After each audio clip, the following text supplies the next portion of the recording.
안녕하세요. 저 동아일보 문화부의 이광수 기자라고 합니다.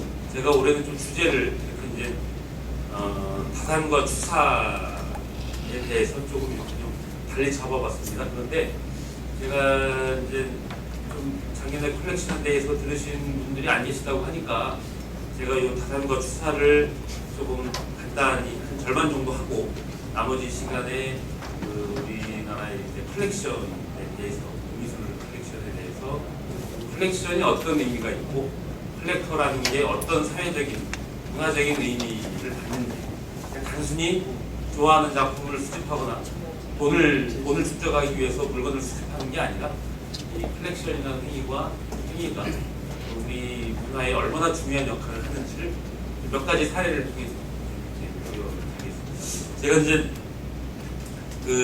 우선 먼저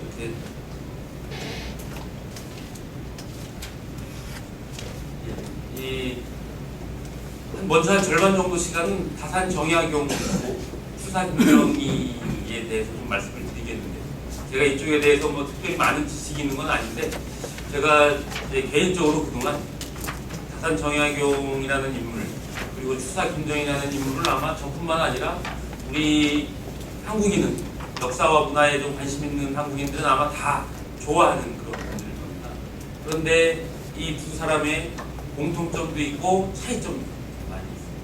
이 두 사람의 공통점은 조선 후기에서 말기 그 사이에 대학자라는 것, 그리고 또 빼놓을 수 없는 공통점이 유배 생활을 했다는 겁니다. 그리고 유배 생활을 하면서 예술 작품을 남겼어요. 그래서 그게 유배 미술. 근데 이게 바로 추사 김정희의 세한도고, 다산 정약용의 매화와 새 그림이 있는데, 아마 추사 김정희의 세한도는 많이 보셨을 겁니다. 그런데 다산 정약용의 그림은 아마 많이 못 보셨을 수 있습니다. 그런데 그런 공통점이 있는데, 이 두 사람의 그림의 그 성향, 그림에 나타난 그 메시지나 그런 작가의 내면을 들여다보면 대단히 대조적이에요. 그래서 이 두 사람이 비슷한 삶을 살았는데 예술로 표현하는 방식이 또 대단히 대조적이어서 아주 흥미롭습니다. 그리고 이 두 작품이 또 가슴이 절절하고, 그래서 한번 제가 이제 올해 초에 제가 문화부에서 어떤 길에 관련된 기획을 좀 한번 한 적이 있는데, 그때는 제가 이 두 길을 한번 따라가 봤습니다. 다산 정약용이 강진까지 유배를 떠난 그 길, 그리고 추사 김정희가 충남 예산에서 서울을 거쳐서 이렇게 저 완도를 거쳐서 제주도까지 유배 당한 길을 다 따라간 건 아니지만 일부를 이렇게 따라가면서 이 사람들이 어떤 생각을 했었고 어떤 고뇌 속에서 예술 작품을 남겼는지 그런 거에 대해서 좀 조금은 생각을 해봤는데요. 그때 그 경험이 있어서 제가 오늘 이런 좀 강연을 좀 해드리겠습니다. 자, 이제 다산 정약용은 1801년도에 이제 유배 갔습니다. 그래서 18년 동안 유배 생활을 했는데요. 강진이죠. 강진을 가보셨어요? 네.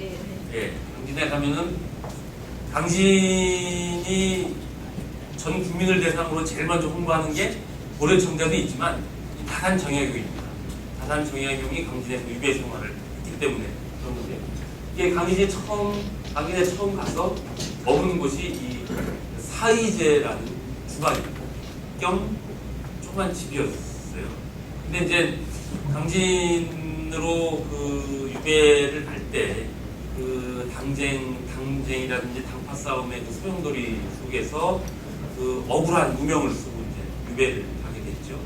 천주교를 믿었다라고.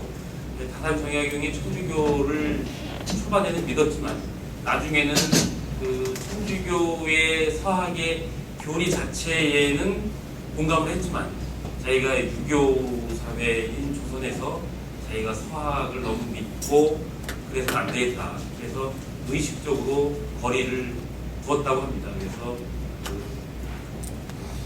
교리에는 공감하고 큰 뜻에는 공감을 했지만 직접 믿고 전파하고 그런 사람은 아닌데 다산 정약용의 반대파에서 누명을 씌워서 유배를 보내게 됐죠.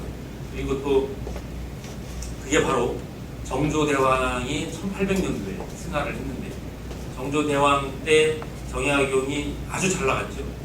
정약용을 가장 믿었고 수원 1795년도에 수원에 가시면 수원 화성을 정조가 건축을 하는데 그때 건축을 담당한 사람도 정약용이에요. 또 정약용이 그 당시에 도르래 원리를 이용해서 거중기를 만들어서 화성이라는 건축을 그리시는데 돌을 드러나고 수원 화성은 우리나라에 있는 성곽 중에서 가장 과학적이고 가장 아름다운 건물입니다. 그 건물을 지은 그 주역이 다산 정약용이었는데 그 정도로 정조는 다산 정약용을 신뢰했어요. 그리고 어려운 일이 있을 때마다 그 30대의 젊은 정약용을 불러서 토론도 하고 본의 고민도 털어놓고 또 다른 사람들이 다산 정약용을 공격할 때 막아도 주고 또 너무 정조 혼자서 막아주기에 힘들 때는 저 지방 간직으로 좀 내보냈다가 그 논란이 가라앉으면 다시 불러드리기도 하고 그 정도로 아주 총애했던 그런 인물이었는데 뭐 정조가 죽고 나니까 그 반대 세력은 이제 이게 웬 저로의 찬스냐 해가지고 다산 정약용한테 누명을 씌워서 보냈습니다. 그래서 그 반대파는 다산 정약용을 무조건 죽여야 된다는 게 목적이었어요. 그런데 하여튼 다행히 목숨을 건져서 강제로 유배를 갔습니다. 그때 다산 정약용의 형이 있죠. 정약전이라는 그 형과 같이 천주교 사건에 연루가 돼서 같이 유배를 떠났습니다. 원래 정약용은 그 전에 포항으로 유배가 돼 있었어요. 그랬다가 포항으로 유배가 돼 있는데 그 정약용에 반대하는 노론에서 정약용을 이대로 살려두면 안 된다, 죽여야 된다라고 해서 다시 누명을 씌워서 서울로 불러올려서 또 형 정약형과 함께 유배를 보냈습니다. 그래서 서울에서 전주를 거쳐서 그 나주까지 가서 그 나주에서 형은 흑산도로, 정약전은 흑산도로 유배를 하고 동생 정약용은 거기서 강진으로 이제 유배를 갔습니다. 그런데 이 정약용이 강진으로 유배를 할 때 이 강진 사람을 강진 그 관청 동원에다가 관가에다가 그렇게 얘기했어요. 정약용을 받아주지 말아라. 그래서 정약용이 도착하자마자 하루 종일 문전박대를 당했어요. 어디 자기를 재워주는 집도 없고 밥을 주는 집도 없는데 그 이 강진 군청 옆에 지금 가시면 그 사이대라는 그런 그 작은 주막형 집이 있었는데 그 집의 주모가 다산 정약용을 거둬줬습니다. 그래서 여기서 이제 몇 년 살게 되죠. 처음에는 다산 정약용이 대단히 세상에 대해서 분노를 많이 했다고 합니다. 이 세상이 원망스럽고 자기를 받아주지 않는 한국 사람들이 대단히 원망스러웠는데 여기서 몇 년을 살면서 속을 다스리는, 마음을 다스리는 법을 배웠죠. 그래서 여기가 이제 바로 그 사이당인데요.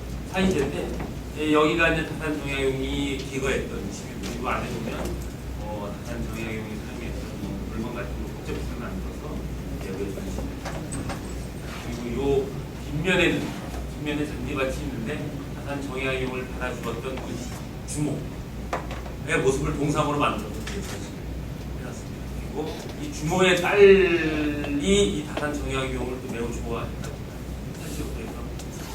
그리고 이제 요쪽에 이게 이제 그 90년대 초에 복원을 한 겁니다. 상상을 해서. 그리고 요 앞에 주막을 만들어 놨습니다. 그래서 그 주막에서는 실제로 막걸리와 술을 팔고 제가 12월 말에 갔었는데 그때도 뭐 비 오는 겨울비가 내리는 날이었는데 사람들이 많이 와서 술을 마시다. 그래서 여기에서 처음 몇 년을 살았고요. 3년, 4년을 살았고 그 다음에 이제 이 다산 정약용이 이제 그 강진에서 몇 년 살면서 이제 이름이 알려지고 대학자가 와서 강진이라는 시골에 와서 사니까 강진 사람들이 서로 모셔가려고 했어요. 그리고 공부를 배우고 싶어하고 와서 우리 아들 좀 가르쳐 주십시오 해서 그 지역의 스님들도 와서 모셔가려고 하고 그래서 그 중에 이 오은삼반이라는 이 절에 가서 몇 년 또 기거를 하게 됩니다. 주역 공부를 했어요. 제가 정확한 연도는 제가 이 써놓은 원고에 좀 들어있습니다. 연도는 좀 참고를 해주시고요.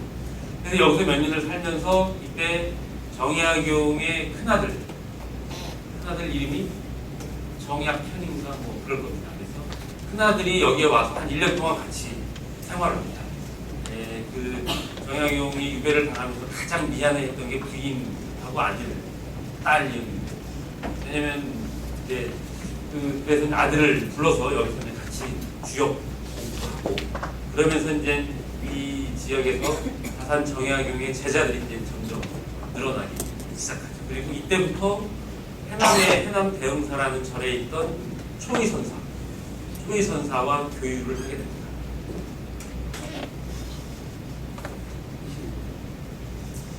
그리고 나서 이제 이 지역에 해능 스님이라는 아주 또 유명한 당시에 유명한 선승이 있었고 아주 주역에 능한 스님이 있었다고 하는데 그 스님과 교유를 하면서 주역에 대한 토론도 하고 이제 그런 시간을 보내는데요. 그 해능 스님이 기거했던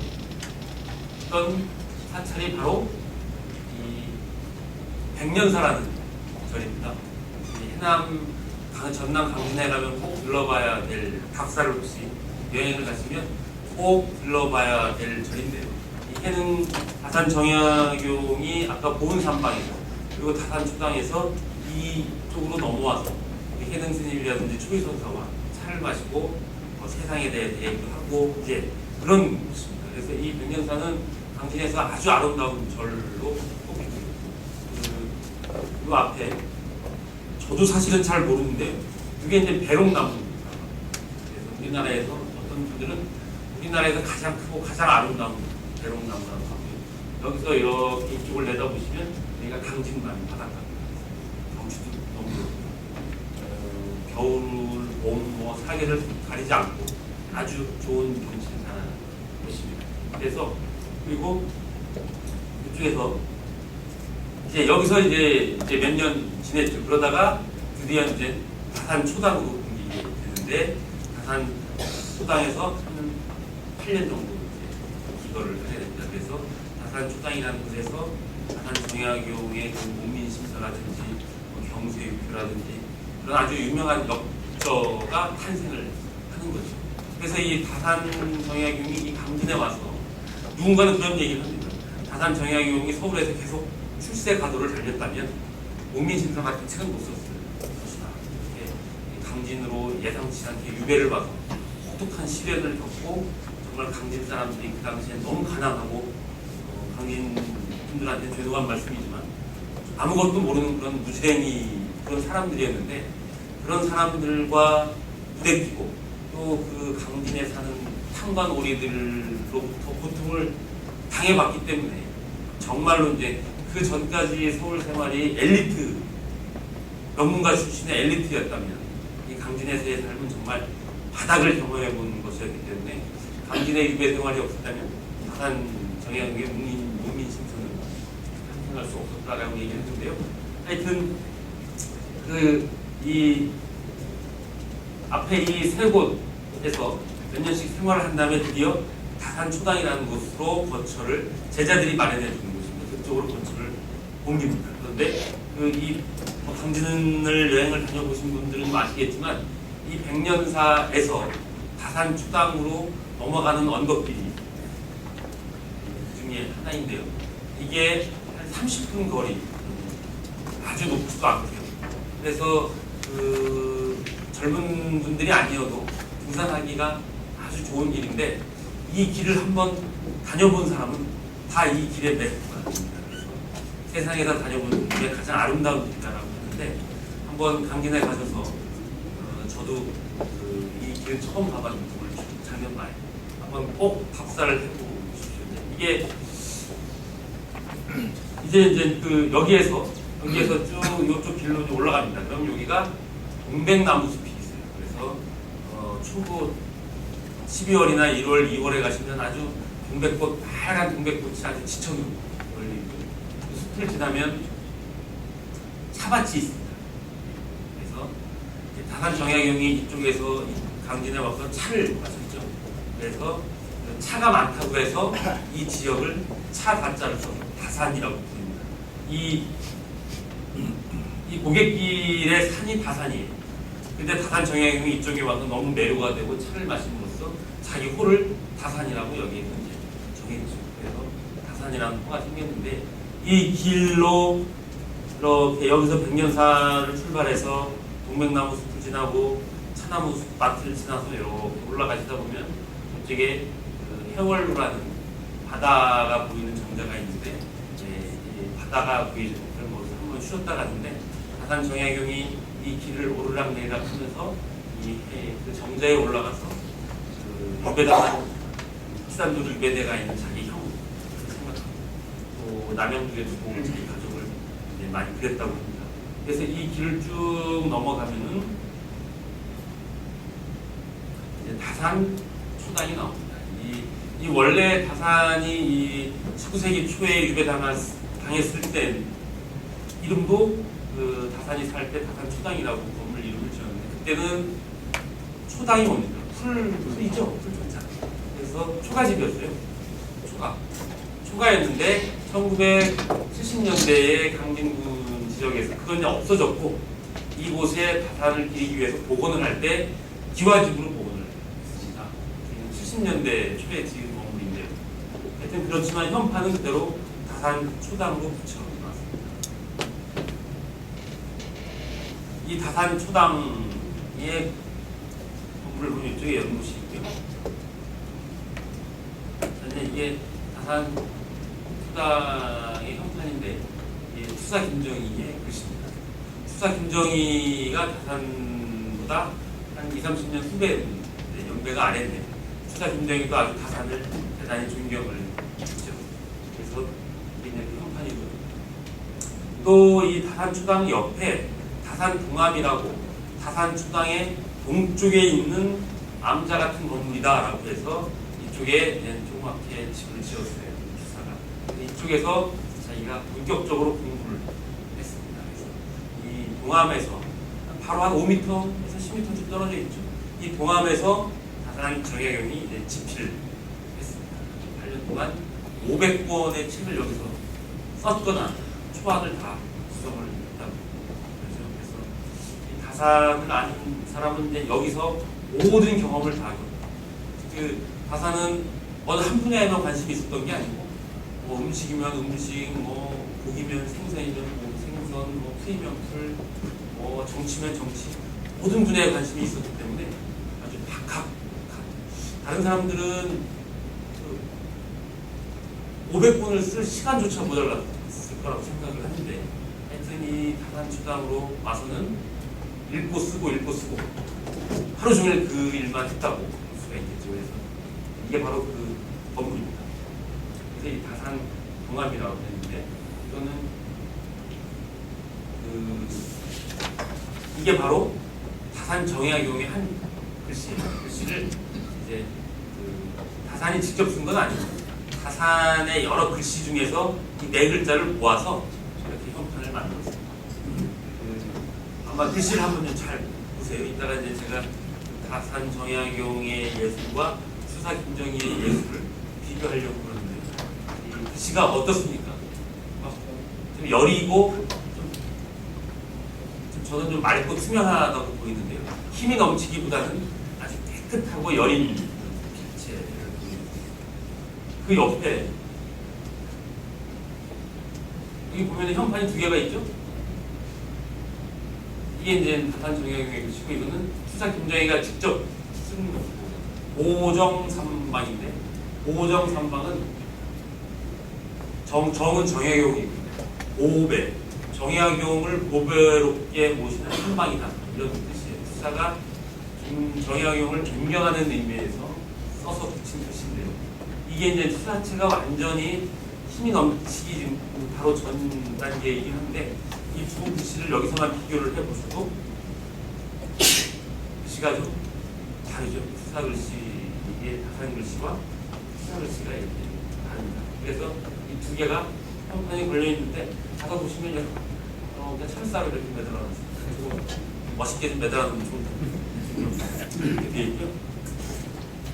그리고 이제 그 동암에서 아까 그 초당 이 추담 앞으로 오시면 이 돌이 있습니다. 이쪽에 연못이 있고요. 이 돌이 바로 이 돌인데요. 이걸 다조라고 합니다. 아마 정약용이 여기다 요 돌 밑에 불을 떼고 돌을 달고 가지고 여기에서 차를 끓였다고 합니다.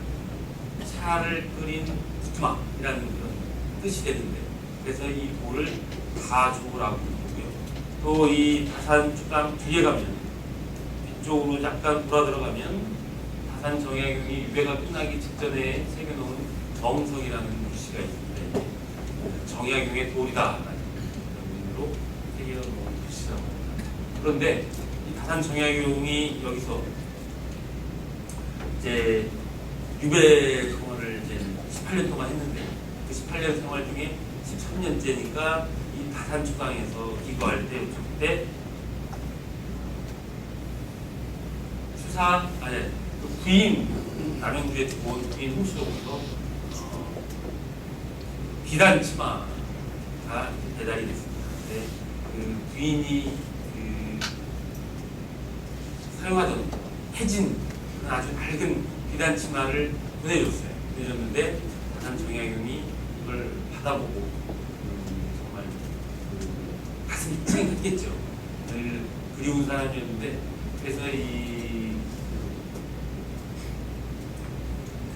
비단 치마를 받고 여기 비단 치마를 가위로 그려서 그림을 그렸습니다. 이게 다산 정약용의 그림 중에서 가장 유명한 매화 쌍조도라는 그림입니다. 매화가 있고 새 두 마리가, 참새 두 마리가 있고 쌍조라는 그런 이름이 붙었는데, 근데 이 뜻은 이제 다산 정약용 이 시를 보시면 저 새를 우리 뜰의 나라와 매화나무 가지 위에서 쉬고 있구나. 매화향기 짙게 풍기니 그 향기가 그리워서 날아왔구나. 이제 여기 머물며 가정을 이루고 즐겁게 살거라. 꽃도 이미 활짝 피었으니 주렁주렁 매실도 열리겠지라고 이렇게 시를 썼고요. 여기다가 이 그림을 그리게 된 배경을 적어놓습니다. 강진에서 귀양살이한 지 몇 해 지나 부인 홍씨가 해진 치마 6폭을 보내왔다. 너무 오래되어 붉은색이 다 바랬다. 그걸 우려서 족자 4폭을 만들어 두 자식에게 주고 그 나머지로 이 작은 그림을 그려 딸아이에게 전하노라. 이렇게 썼는데, 다산 정약용이 이 강진에서 유배 생활을 할 때 강진의 그 유지들이 다산 정약용과 인연을 맺고 싶어 했습니다. 그래서 다산 요 바로 전에가 비단 치마를 전해받기 바로 얼마 전이 자기 남양주에 두고 온 자기 딸과 이 강진의 강진 사람, 강진에서 자기한테 공부를 배우려고 하는 사람의 아들이 약혼을 한 사이였어요. 그래서 춘가를 이제 앞두고 있는 자기 딸 생각을 해서 그 아버지 없이 얼마나 고생을 하면서 지낼까, 저 딸이 시집가서 참 잘 살기를 바라는 마음에서 이 그림을 그린 겁니다. 그래서 참새 두 마리는 딸과 예비 사이가 되겠죠.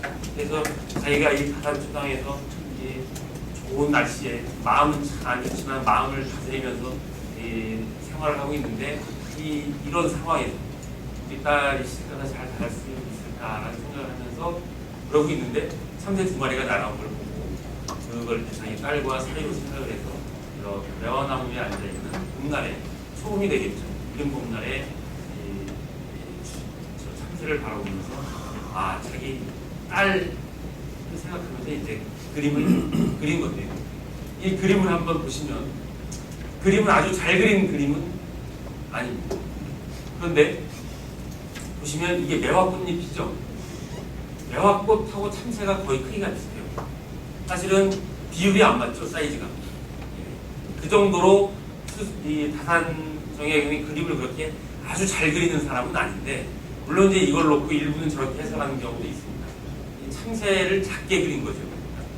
그 자기 딸과 결혼을 할 사이가 얼마나 애틋하고 예쁘고 어려 보였으면 이렇게 참새를 매화꽃만큼 작게 그렸을까라고 해석하는 사람도 있는데, 하여튼 이 그림을 보면 저는 이 글씨체도 보세요. 아주 그냥 그 글씨체가 여리고 아주 단아하죠. 그리고 이 그림도 보면은 아주 그 군더더기 없이 그 봄날 자기 다산 초당 유배지 다산 초당 소장에서 매화꽃이 피고 거기 앉아있는 참새를 보면서 두고 딸 생각을 하는 그 아버지의 마음이 아주 애틋하게 잘 드러나 있다고 보는데, 그래서 아주 그 보는 사람의 가슴을 찡하게 하는 그림이라고 저는 생각을 합니다. 그래서 이 글씨체도 그렇고, 그래서 이제 뒤에 투사에 대해서 설명을 드리겠습니다. 투사와 달리 다산 정약용은 이 유배지에서 그렇게 힘든 시간을 보내면서도 그런 걸출한 역사서 적절을 500번을 쓰긴 했지만 이 그림을 보면 대단히 아주 여리고 애틋하게 표현을 했습니다. 그래서 우리가 다산 정약용이 아주 험난한 시절을 간 사람이긴 하지만 다산 정약용이라는 사람의 내면은 이렇게 참 애틋하고 깨끗하고 좀 여리다라고 볼 수가 있겠습니다. 그래서 이 작품은 지금 고려대 박물관에 소장이 되어 있습니다. 고려대 박물관은 우리나라 대학박물관뿐만 아니라 우리나라 박물관 중에서 아주 그림이 아주 좋기로 유명합니다. 대학박물관 중에서 고려대학은 회화 작품이 좋습니다. 이화여대 박물관 같은 경우는 도자기가 좋고, 그래서 고려대 박물관에 소장이 되어 있는데요. 다산 이 그림을 한번 보신 분들은 이 그림에 많이 빠지게 되십니다. 저도 아주 좋아하는 그림인데, 이게 바로 이제 다산 정약용이 유배지에서 그린 그런 그림이 되겠습니다. 다음에는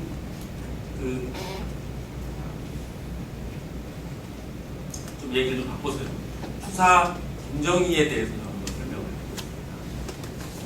여기는 충남 예산. 충남 예산에 가면 투사가 태어난 고택이 있죠.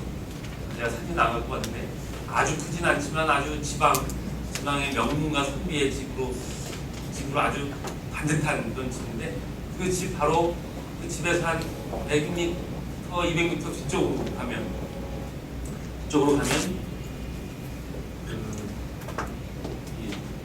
투사가 심은 백송이 있습니다. 투사가 1809년에 20살 때 아버지를 따라서 청나라에 처음 갑니다. 그 당시에는 연말에 우리나라가 중국에 사절단을 보냈습니다. 사실 그걸 이제 겨울에 간다고 해서 동지사라고 하는데, 그 아버지가 투사 김정희의 아버지가 동지사의 부대 비격격이었습니다. 그래서 그 아버지를 따라서 가서 청나라에 가서 투사 김정희가 그 당시 20살에 투사 김정희의 학문이 대단히 가지고 있었기 때문에 청나라에 가서 청나라의 유명한 대학자들을 만나서 학문을 논하는데, 중국에 있는 대학자들, 예를 들면 옹방강 들어보셨을 텐데 그런 분들이 있습니다. 당시 청나라 최고의 70대의 학자였는데, 이 학자가 투사 김정희를 보고 감탄을 하죠. 그래서 자기 제자로 삼습니다. 그러면서 이제 그 수많은 학자들과 교류를 하고 돌아오면서 이제 소나무 백송 종자를 갖고 와서 이제 심은 거죠. 1810년도에. 그래서 이제 자랐으니까 수령이 한 200년 정도 된 소나무가 있습니다. 우리나라의 백송이 한 10몇 부 정도 되는데요. 이게 이제 가장 대표적인 백송 중에 하나죠. 천연기념물로 지정이 되어 있습니다. 우리나라 백송 중에 서울에도 또 있는데, 헌법재판소에 가시면 백송이 하나 있고요. 또 조계사 경내에 가서도 조계사 안에 대웅전 옆에 백송이 있습니다. 모두 다 천연기념물로 지정이 됩니다. 실제 가서 보시면 껍데기가 아주 하얗진 않지만 뽀얀 모습. 저는 이제 왜 이거를 보여드리냐면, 투사 김정희가 세안도를 그리는데 그 세안도의 소나무가 등장합니다. 저는 이 투사 김정희와 소나무의 인연이 각별하다고 보는데, 이것도 투사 김정희의 소나무와의 인연을 보여주는 그런 사례가 된다고 봅니다. 그리고 나서 이제 이 투사가 들어와서 이 소나무를 심고 승승장구를 하게 되면서 1800년대, 20년대, 30년대에 투사의 학문이 날로 높아지고 글씨로서도 명성을 날리고 금성 개인의 글씨라든지 그 금속에 새겨진 글씨를 가지고 해석을 하고 이런 걸로 추사가 이제 그 명성을 날리게 됐는데 1830년대쯤 되면 그 당시 우리나라의 지식인 계층 또 이 문화예술인 계층의 거의 총수로 이제 군림을 하게 됩니다. 그 밑으로 다 모였어요. 그래서 19세기 초중반 그 한국 그 문화예술계에 조선시대 문화예술계의 두목이라고 말할 수가 있죠. 쟁쟁한 사람들이 다 추사 밑으로 모여들어서 추사 학파라는 이름이 붙을 정도로 이제 큰 그룹을 형성하게 되는데 그렇게 잘 나가던 그 시절에 1839년도에 안동김씨 당시 이제 안동김씨 순조 때 안동김씨 세력이 추사 김정희를 몰아내기 위해서 또 분모를 꾸미게 됐죠. 그래서 추사 김정희가 완전히 거기에 걸려들었습니다. 다른 일로 조사받던 사람이 추사 김정희를 무고하게 불어넣었죠. 그래서 추사 김정희 물증이 없는데도 추사 김정희가 충남 예산에서 잡혀서 이제 서울로 올라왔고 서울로 올라와서 엄청난 고문을 당하고 만신창이가 돼서 이제 제주도로 유배를 떠나게 됩니다. 그래서 그 유배가 그 다산 정약용이 갔던 유배길하고 거의 비슷합니다. 그래서 그 전주를 거쳐서 남원을 거쳐서 저 해남, 강진 바로 밑에가 해남이죠. 해남을 거쳐서 완도에서 배를 타고 이제 제주를 거쳐서 제주에서 걸어서 서귀포에 대정읍이라는 곳까지 이제 유배를 가게 됩니다. 그런데 이 추사 김정희가 유배를 가는 도중에 중간중간에 쉬면서 그 지역의 문화예술인들과 많은 토론을 하고 논쟁도 하게 되는데 그 전주에 가서는 그 당시 전주 지역의 유명한 서예가들과 서예 얘기도 하고요. 또 해남 대흥사에 가는데 그 해남 대흥사에 아까 그 다산 정약용과 이렇게 교류를 했던 초의선사를 해남 대흥사에서 만나게 됩니다. 그런데 그 당시 대흥사의 대흥부전에 이 당시 서예가인 이광사라는 사람이 써놓은 이런 글씨가 있었는데 이게 추사 김정희가 보기에 이게 무슨 글씨냐, 글씨가 힘도 없고 너무 멋만 내고 그랬다. 그래가지고 이 글씨를 초의선사한테 떼내라고 그러죠. 초의선사가 떼냅니다. 떼내고 대신 추사 김정희가 이런 독특한 자기 글씨를 써서 붙이라고 그러죠. 초의선사는 또 추사의 제자고 추사를 제일 존경하는 그런 사람이니까 당연히 그 이광사의 글씨를 떼내고 이 글씨를 붙였습니다. 지금 그래서 해남 대흥사에 가시면 해남 대흥사는 아주 절도 예쁘고 아주 아름다운 절인데 그 절에 가면 두 개의 형판이 바로 옆에 붙어 있습니다. 건물은 다르긴 합니다. 그 두 개를 이렇게 동시에 비교해서 감상할 수도 있고요. 가는 곳마다 추사가 유배돼서 내려가는 곳마다 추사의 글씨를 얻으려고 줄을 서는 사람도 많았다고 그러죠. 그래서 추사가 추세의 경우 조금 이렇게 의미 부여를 하면 그 서울에서 제주도까지 그 유배에 가는 과정은 단순히 한 사람이 그 틀에 갇혀서 형틀에 갇혀서 가는 게 아니고 어떤 추사체라는 추사의 정신과 추사의 예술이 이렇게 남쪽으로 전파되는 그런 과정이라고 볼 수가 있겠습니다. 그래서 문화의 전파, 추사 문화가 남쪽으로 전파되는 과정이 바로 추사의 유배길이라고 볼 수가 있겠습니다. 그래서 이제 그 해남을 거쳐서 완도에서 배를 타고 제주시 화북동이라는 곳으로 배를 타고 건너갑니다. 여기가 정확한 위치는 아닌데 여기가 제주도 화북동이라는 지역입니다. 이쪽이 이제 남해 쪽이 되겠죠. 이렇게 배를 타고 이렇게 들어와서 여기서부터 걸어서 서귀포 대정읍으로 이동을 합니다. 근데 그 다산 정약용의 유배는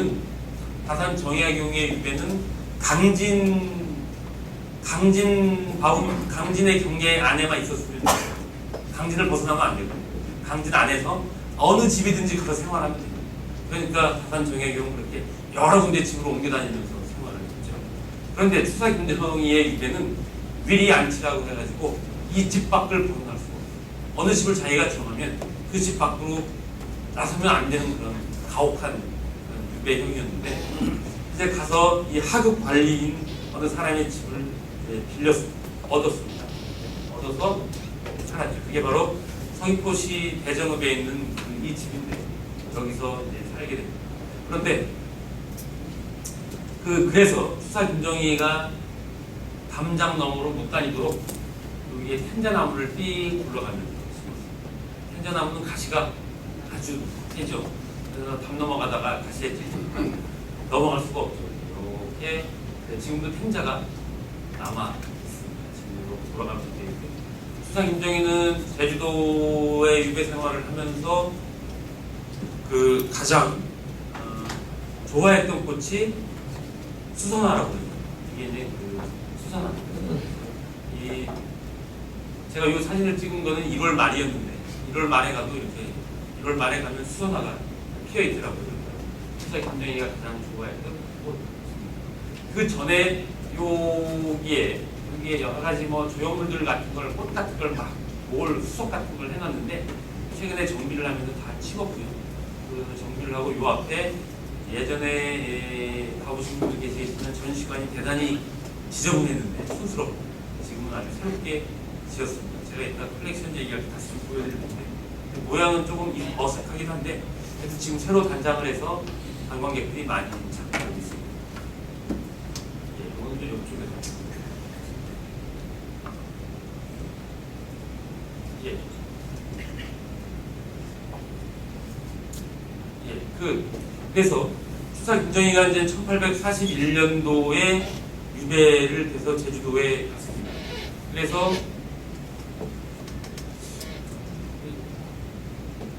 제주도에 갔는데 제주도에 이 사람이라는 게 그렇잖아요. 자기가 1880년대에 정말 최고의 한국 최고의 학자였고 중국에서도 최고 치는 그 소위 청나라에 있는 대학자보다 더 높은 평가를 받았던 그런 사람이었고 자기 밑으로 제자들이 다 모였는데 이제 자기가 험한 그 유배길을 떠나니까 세상 인심이 좀 멀어지지 않겠습니까? 그러다가 자기를 옹호해 죽었던 안동입시 세력으로부터 자기를 막아주고 옹호해 죽었던 김유군이라는 절친한 친구가 자기가 유배 다음에 세상을 떠납니다. 그 친구가 그래도 그 친구가 있었기 때문에 그 친구도 있었기 때문에 김정희가 죽지 않고 살아났거든요. 유배 정도로 그쳤는데 그렇게 자기를 받아준 친구가 죽었어요. 그리고 또 그 이듬해에 부인이 또 죽었습니다. 그러니까 너무 절망적으로 살고 있고 사람들은 떠나가고 단지 찾아온다면 해남에서 초위선사가 배를 타고 건너와서 차를 마시고 얘기하고 하는 그런 정도의 아주 고독한 외로운 생활을 하고 있는데 수사 김정희의 제자 중에 이상적이라는 사람이 있었습니다. 통역 중인 출신의 통역관이었습니다. 그 무렵에는 우리나라 통역하는 사람들이 중국을 드나들면서 수시로 드나들면서 중국의 신문물을 보고 중국에 있는 그 위대한 학자들을 만나고 그랬기 때문에 19세기에는 중인들이 대단히 학식이 높았습니다. 그래서 그 중에 한 명이 이상적이라는 통역관인데 이 통역하는 이 제자가 중국을 드나들 때마다 자기가 좋아하는 책을 사서 매번 배로 제주도로 붙여주는 거예요. 그래서 너무 고마운 거죠. 다들 세상 인심이 떠나가는데 이 이상적이라는 제자 하나만 나를 위해서 이렇게 끊임없이 책을 내주는구나. 나는 이제 그렇게 책을 보내주니까 너무 그 제자가 고맙고 감동을 받는 거죠. 그래서 그 제자에 대해서 고마움의 표시로 그린 그림이 바로 이 세한입니다. 이 세한이라는 것은 추운 계절을 견디는 그런 그림이라는 뜻인데 이 춥고 어목한 시절 속에서도 나를 기억해주는 나를 따르는 제자가 그 제자를 기리기 위해서 이렇게 그린 그림이 되겠습니다. 여기 보면 이제 이 두 개가 이제 잣나무입니다. 이 두 개가 이제 소나무입니다. 그런데 이 오래된 오목은 수사 김정희 자신을 상징하고 여기 서 있는 꼿꼿한 이 소나무는 제자 이상적을 상징하게 되겠죠. 그래서 자기 자신이 아주 외롭고 힘들고 그런 자신이 쇠약해가는 자신이 이상적이라는 젊은 제자에게 의지하는 기대 있죠. 그런 모습을 보여주는 그런 상징적인 의미가 담겨 있는데 이 그림은 대단히 좀 휑하고 막 찬바람이 이렇게 지나가니까 아무것도 없죠. 그런데 이 그림은 조선시대 최고의 문인화로 평가를 받고 있는데 그거는 이 그림이 잘 그렸다기보다는 그런 혹독한 시절의 추사김정이라는 대학자가 그 제자를 생각하면서 그리는 그걸 통해서 그 시련을 극복하려고 하는 자기 마음을 담았기 때문에 그게 바로 선미정신이다. 그런 의미에서 이 그림은 그 그림 자체는 엉성해 보일지 모르지만 조선시대 최고의 저 선비정신이 담긴 문인화라고 평가를 받고 있습니다. 그래서 이 자기가 비록 이 제자에게 기댈 수밖에 없는 그런 상황이지만 이 그림을 보면 이 붓질도 보세요. 붓질도 이제 붓끝으로 그런 그린 게 아니고 뭉툭한 붓을 그린 거죠. 먹을 많이 묻히지도 않았습니다. 이런 걸 보고 이제 말을 갈자로 써서 갈필이라고 그러는데 붓도 뭉툭한 붓으로 먹을 많이 묻히지도 않고 힘차게 그냥 확 그려나갑니다. 이 그림은 이와 달리 좀 조심조심 깔끔하게 그린 그림이 되겠습니다. 이 추사 김정희는 여기 보면요, 도장을 찍었어요. 이게 지금 여기서 잘 안 보실지 모르겠지만 장상망이라는 뜻입니다. 길장자 말물자 아니다. 상망 서로상 잊을망 오랫동안 서로 잊지 말자라는 뜻의 도장을 여기다 찍었어요. 얼마나 외롭고 얼마나 제자가 그리웠으면 그리고 제자가 얼마나 고마웠으면 이런 도장까지 가서 찍었겠어요. 이제 이 그림을 그린 추사의 마음도 대단히 외롭고 힘든 거긴 하지만 그림을 통해서 표현하려고 하는 것, 그런 글씨체라든지 그런 표현 기법을 보면 이 추사의 그림은 힘이 어찌됐든 시련을 견뎌내려고 한 힘이 좀 넘치는데 이 다산 정약용의 글씨는 대단히 애잔한 모습을 보여주죠. 그래서 저는 추사와 다산이 거의 뭐 한 20년 차이는 나긴 하지만 거의 동시대를 살았던 사람입니다. 그 당대 최고의 학자였고 그 당대 최고의 학자이면서 젊은 시절 승승장구하다가 예상치 않게 시련을 겪고 좌절했고 그러면서 유배를 거쳐서 이런 그림을 그렸는데 이 두 그림의 분위기는 사뭇 다르죠. 그래서 이제 우리나라 유배지에서 시를 쓴 사람들은 많습니다. 근데 유배문학이라는 장르가 있죠. 유배지에서 그림을 그리는 경우는 많지가 않습니다. 글씨는 있지만.